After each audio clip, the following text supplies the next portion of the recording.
Assalamu alaikum. Very short live.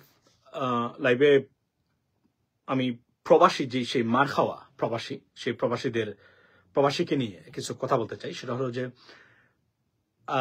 প্রথমেই এই ন্যাক্কারজনক সন্ত্রাসী আনপ্রফেশনাল পৃথিবীর যে কোন আইনে নিয়ম বহির্ভূত এই আক্রমণ বা এই আমি যদি বলি যে সন্ত্রাসী কর্মকাণ্ডের তীব্র প্রতিবাদ জানাই এবং তার প্রতিবাদ এবং নিন্দা জানাই এবং তার কঠিন বিচার দাবি করতেছি একজন প্রবাসী হিসাবে, এবং যেহেতু প্রবাসীকে নিয়ে কাজ করি এই হিসাবে আমাদের সংগঠন রেমিটেন্স রাইটস অফ বাংলাদেশের পক্ষ থেকে বলে রাখি, লিডস এন্ড জেন্টলম্যান, যে এই প্রবাসীকে নিয়ে অনেক আপনারা জানেন যে ইট ওয়েন্ট ভাইরাল এভরিওয়্যার। নানান ধরনের মন্তব্য, বিশেষ করে প্রবাসীর পক্ষে সবাই দাঁড়িয়েছেন। কিছু মানুষ কিছু কথা বলছেন, সেই কথা নিয়েও আমার বক্তব্যটা এই জায়গাতে আছে। প্রথমেই বলি যে আজকে শুনলাম যে প্রবাসীকে নাকি শাস্তির মুখোমুখি হতে হবে, জরিমানা করা হতে হবে, জরিমানা মানে করতে পারেন তারা। এবং যে দুই একজন বলছেন যে প্রবাসীর দোষ, এটা খুঁজতেছেন আপনারা প্রত্যেকটা জায়গা থেকে। আমি তাদের উদ্দেশ্য আমার বক্তব্যটা হলো, প্রবাসী নরওয়ে থেকে গেছেন তার পরিবার নিয়ে, ঢাকা এয়ারপোর্টে ওনাকে মেরে রক্তাক্ত করে এমন নজিরবিহীন ঘটনা এবং ন্যাক্কারজনক ঘটনা পৃথিবীর কোথাও কোনো এয়ারপোর্টে ঘটে না।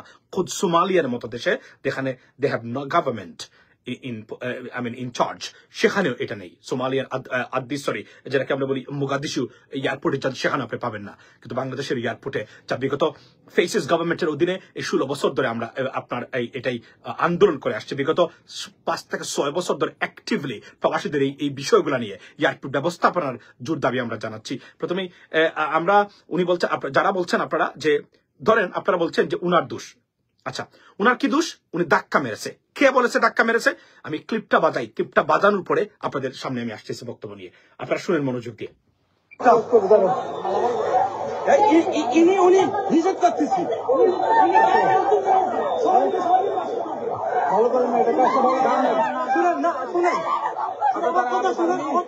আপনারা কেন ধাক্কা দিলেন? আসো, আমি সিভিল লোক। আচ্ছা শুনেন ভাইয়া, আমি ধাক্কা দিচ্ছি, শুনেন আপনারা কেন ধাক্কা দিলেন? আচ্ছা, আপনি আমাকে কেন ধাক্কা দিলেন? যারা বলছেন শুনেন আমার বক্তব্য এখন। উনি কি বলছে? আপনি আমাকে কেন ধাক্কা দিলেন? উনি ধাক্কা দিয়েছে কিনা আমরা জানি না, ধরে নিয়েছি উনি ধাক্কা দিয়েছেন। ধাক্কা দিলে আপনি মারবেন, পেটাবেন, এভাবে রক্তাক্ত করবেন, তার মুখের উপরে আঘাত করবেন? It is an active act of attempt to murder. Yes, he assaulted him. This is unacceptable. Nowhere on this planet. It doesn't happen in anywhere on this planet, ladies and gentlemen. This is unacceptable. Reckless behavior, unprofessional behavior. আপনি বলেন উনি ধাক্কা দিয়েছে। আমি শুনেন, they supposed to be prepared psychologically to face this kind of passengers. Dubai এয়ারপোর্টে আপনি যদি যান, গিয়ে যদি দেখেন তারা কি মোকাবেলা করে প্রতিদিন, আর তুরস্কের এয়ারপোর্টে, মানে আপনার ইস্তাম্বুল এয়ারপোর্টে, তারপরে দোহা এয়ারপোর্টে গিয়ে যদি দেখেন কি মোকাবেলা করে প্রতিদিন, আনবিলিভেবল। কিন্তু প্যাসেঞ্জারকে মারে, একজনকে ধাক্কা মেরে দিল, আমি ধরে নিচ্ছি ধাক্কা মারছে, আপনি তাকে রিস্ট্রেন করবেন যদি সে ভেরি এজিটেটিভ হয়, মানে মারাত্মক ধরনের মানে কি বলে যাকে আমরা বলি উগ্র হয়, রাইট, মানে সামথিং লাইক দ্যাট। আপনি তাকে কি করবেন? তাকে আপনি রিস্ট্রেন করবেন। That could lead an arrestment. You can arrest him, not a problem, because no one is above the law. But এভাবে মেরে রক্তাক্ত করবেন, এবং সে কি বলছে?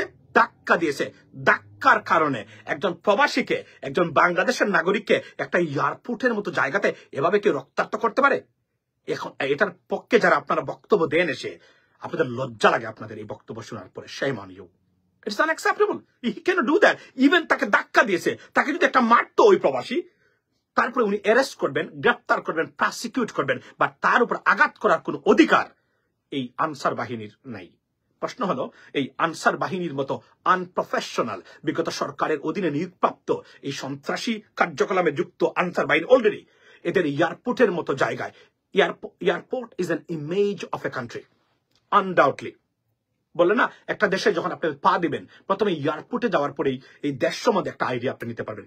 সেই এয়ারপোর্ট, এবং এটা it went viral, it everywhere, মানে I mean all the bodies in the institution and the people around the world are watching this. They watched, they listened to it, and this is what is happening, ladies and gentlemen. এবং এটা করতে পারে না, it's unacceptable. এটা বাংলাদেশে কতটা বদনামনি করেছে, ধাক্কা দিয়েছে। দেখেন, যারা যুক্তি দেখান তাদের উদ্দেশ্যে বলছি, সে কিন্তু বলে না আমাকে মেরেছেন, ধাক্কা দিয়েছেন।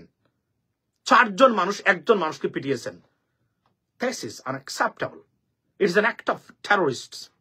Undoubtedly. It is an act of terrorists. It's a terrorist. আমি যদি বলি it's a terrorist activity, undoubtedly at the airport.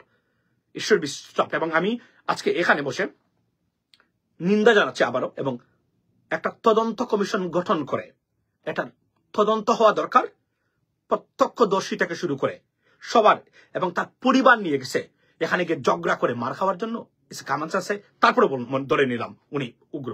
উনাকে দেখলে মনে হয় না তার বউ নিয়ে গেছে, বা এই মানুষ উগ্রতা দেখানোর জন্য গেছে বাংলাদেশে। I don't think so. এবং নরওয়ের মতো একটা দেশে তাকে শান্তির দূত বলা হয় যে দেশকে, এটা আমার কাছে বলছে। তারপরে বলছি সে উগ্র হতে পারে। আপনি ধাক্কা দিস, তার মুখের কথা, যাকে যে মেরেছে তার মুখের কথা, সে বলে নাই আমাকে পাঁচ মেরেছেন। আর আপনারা যে সে যে মার খেয়েছে, সে যে কাউকে মারে নাই, তার সুস্পষ্ট প্রমাণ হলো এই লোকগুলার চেহারা দেখে কোন স্পষ্ট চিহ্ন আছে যে তাদেরকে কেউ আঘাত করেছে, একটা পাঞ্চ করেছে কোথাও নাই। এটাই ছিল এখানে বক্তব্য, এবং আমরা এখান থেকে বেরিয়ে আসা দরকার। এবং আমি চাই this should be the first and last incident at our airports. It should not be happened anymore. কারণ এটা বদনামান। আমি যদি এখন এটাকে পার্সু করি international organization, Bangladesh airport rating will be downgraded. I can tell you that, and I can do that. Seriously, I can do that. I will watch. এবং যদি তাকে জরিমানা করেন প্রবাসীকে, আপনি এই লোককে চাকরিচ্যুত করে তাকে অ্যাসল্ট করার জন্য প্রথমে তাকে জেলে নিতে হবে, শাস্তির ব্যবস্থা করতে অনতিবিলম্বে। We are watching and we will be watching. And then we'll take an action. I mean, প্রবাসীরা মিলে আমরা করবো এটা, তার কোনো বিকল্প হবে না, এগুলো সহ্য করা হবে। এই বারবার আমরা এটাই আপনাদেরকে অনুরোধ করেছিলাম, এবং করেছিলাম যে থার্ড টার্মিনালটা বাংলাদেশি কোন সংস্থাকে দিয়ে না, এরা জঙ্গলে বসবাস করে, এরা কোনো প্রফেশনালিজম নাই। বলেছিলাম যে আমরা আন্তর্জাতিক বিভিন্ন সংস্থা আছে, আপনার পোর্ট, সুইস পোর্ট আছে, আর অনেকগুলো আছে, তাদেরকে দেন, তাদের কাছ থেকে শেখেন, তারা যেন তাকে ট্রেন করে 2-3 বছর ইনিশিয়াল পিরিয়ডে দেন। তারপরে যখন তারা ক্যাপাসিটি বিল্ড করবে, যখন তারা নিজেরা স্বাবলম্বী হবে, মানে ওই দিক দিয়ে সার্ভিস দেওয়ার জন্য, তখন তারা যাবে। এগুলো নিয়ে বারবার আমরা কথা বলছি। It is a shame for Bangladesh. We'll be watching this incident and see how it goes. If we are not satisfied with any judgment or actions by the government, we'll take some actions at the same time. I may go to the international bodies who are overseeing all the airports management around the world. That's the bottom line. Have a blessed day and see you next time. Assalamu alaikum.